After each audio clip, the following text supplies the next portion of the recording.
It just wouldn't feel right if 2023 didn't conclude with at least one more horrible YouTuber apology video, and luckily, Krampus did not let us down, delivering a nice lump of coal under the tree.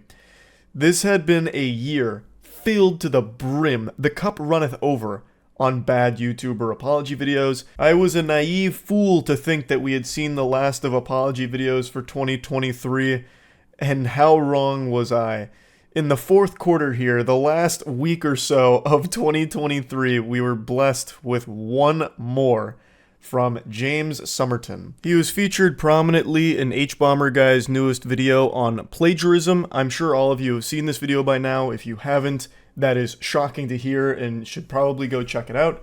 And I'm not going to recap the whole video, but I will give you a brief synopsis of James Somerton's role in it. But basically, James Somerton was pretty much caught with his hand in the cookie jar, plagiarizing his entire online content fundamentally. It also goes even deeper than the plagiarism. He was accused of multiple other bad things in regards to his content and claims he was making and a bunch of other variety of things. And in response to that, James went dark. He went off the grid, bought a log cabin in the middle of the woods, grew out a lumberjack's beard. He bought a Hoover from, Breaking Bad, and he disappeared. So he went offline, and then a couple days ago posted a surprise apology video going over all of it, which he deleted a couple hours later when it didn't get the response he was expecting it to. But it's been re-uploaded, and I kind of wanted to cover it a little bit just because it feels right. 2023 had so many of these. We've got to usher in 2024 the right way with an apology video to kick us off getting into the new year. So let's take a peek. Hi everyone. I'm sorry for taking so long to make this video or to say anything. I'm in the hospital. I've been in the hospital for a little over a week. Call me John Madden because I'm going to walk you through the play in this playbook here. It's called Emotional Manipulation. It's a timeless classic. There is no reason he should be starting this video with this story here. He uses this technique multiple times throughout the video and doesn't really even address the accusations head on. It's mainly a lot of deflection. But what I want to focus on is just how hard he leans on trying to garner sympathy through this. Now, it's always sad to see someone struggling and going through a hard time and contemplating extremely terrible things with their life. But it's not something that you need to be sharing online in this capacity. And it's also not something most people would be comfortable sharing online, especially in response to things like this, because it comes across as very insincere and disingenuous and kind of like using it as though it makes you immune to criticism because now you've gone through this, if that makes sense.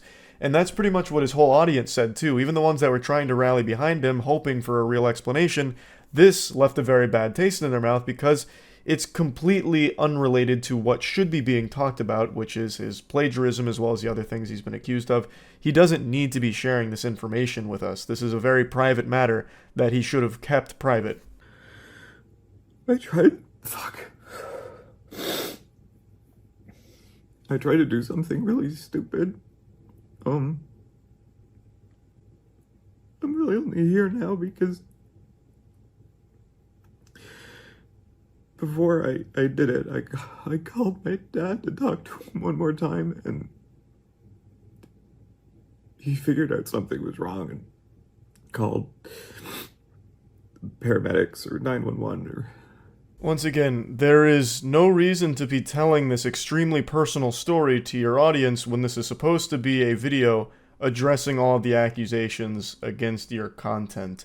It's just the only reason this is here is so that way people can sympathize with him and feel sorry for what he's been going through. And make no mistake, from what he describes here, it's an extremely horrible experience that I wouldn't wish upon my worst enemy.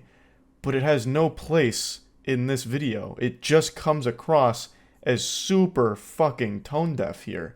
Just talk about, if you want to make an apology video or explain your side of things, then do that. And don't go into the private side of what's been happening behind the scenes since the accusations came out. They got here, and I woke up in the hospital, and Yeah.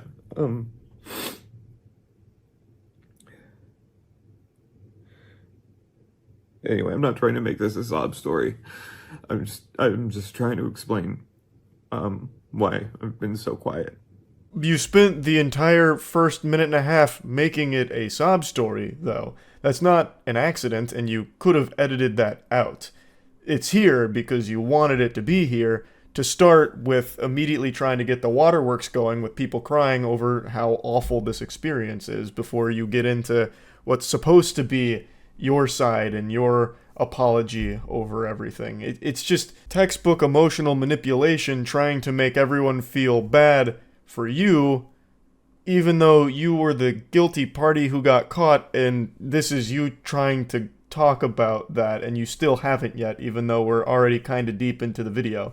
Now, it is a 34-minute video, so a minute and a half isn't like the bulk of it, but he sprinkles this throughout the entire thing, so you can't really make a good argument that it's only here to try and explain why he took so long to make this video. You don't need to explain why you took so long. You really don't. If you really wanted to give an explanation, you could just make it super concise, like, hey, had stuff going on. Or this has been an extremely stressful period of time in my life from all of this, so I've taken some time to process everything, and now I feel comfortable going forward. Like, you didn't need to dive into it like this, and you didn't even need to explain why it took you that long in the first place. And on top of that, he does also still go over these really sad things in his life throughout the whole thing that aren't just there to explain why it took him so long to talk about all of this. So it really does feel like he's trying to emotionally manipulate people with his apology video. But even when he is done going through this story and actually trying to talk about what's been going on, he takes really no responsibility. He does say, "I'm sorry," a lot, but it feels kind of hollow when he starts throwing somebody else under the bus for things and then kind of belittling the whole situation itself, boiling it down to something far simpler than it is. Like, there were a lot of accusations against him, none of which he really defends himself on in any meaningful way whatsoever. It really feels like the main purpose of the video is to make the audience feel bad. Like, make them, like, blame them, basically, for what he's going through, as opposed to taking that responsibility for fucking up with plagiarizing his whole career. Really, really sorry. Really, really sorry. For the stuff in the videos, not crediting people, and I lost my best friend because of this. Nick and I had been best friends since... I don't think I really need to show you more of the video itself. You get the idea of exactly how this goes for the rest of the 30 minutes of it. It's just a really baffling decision to post this in the first place, and it's something he recognized pretty quickly when he saw the responses coming in, the Yelp reviews. So here's his community post addressing it. Earlier tonight, I uploaded a video apologizing for what I've done, but it's become clear after hearing from several people that I'm not in a healthy frame of mind to be posting anything online. I only returned home from the hospital yesterday, so I should have never filmed it. I've deleted the video, but I'm sure it has been downloaded and will be shared by others online. I promise to apologize properly and in detail when I'm more mentally stable. Until then, please know that I am sorry. He understands that this wasn't a good idea, but insists that he is sorry and will return at a later date to make a better apology video. And I have to say, that doesn't seem like a good idea. Like, I don't understand why he's even going to bother trying. There is really nothing that's going to improve for his online career through an apology. His audience isn't going to stick around through it. They were there for his content, and his content was stolen. It was all plagiarized. Like, there's no reason for them to stay, and it's not something he can just move on for and keep pumping out bangers, because no one's going to believe that it's original work or anything that he himself created. So there's nothing he can possibly gain from even making an apology. He should just do something else that's not being a YouTuber, or find a completely different niche on YouTube to try and make it big in. Like, there's just nothing he can really do for the James Somerton brand here. So I don't know why he's going to try and make another apology video later. It just seems kind of silly to even bother. He doesn't have anything that proves him innocent from the claims. He really was kind of caught pants around the ankle here. It's kind of kaput. Like, it is clear he plagiarized a lot of things, and there's a lot of other accusations on top of that as well from the way he conducted himself and some of the content, like in some of the things he said. And there's really not a whole lot he can do to come back from that and make this big triumphant comeback with an absolute fucking banger apology. That's just not going to happen. So why even do it? Just go do something else, man. Just move on from it.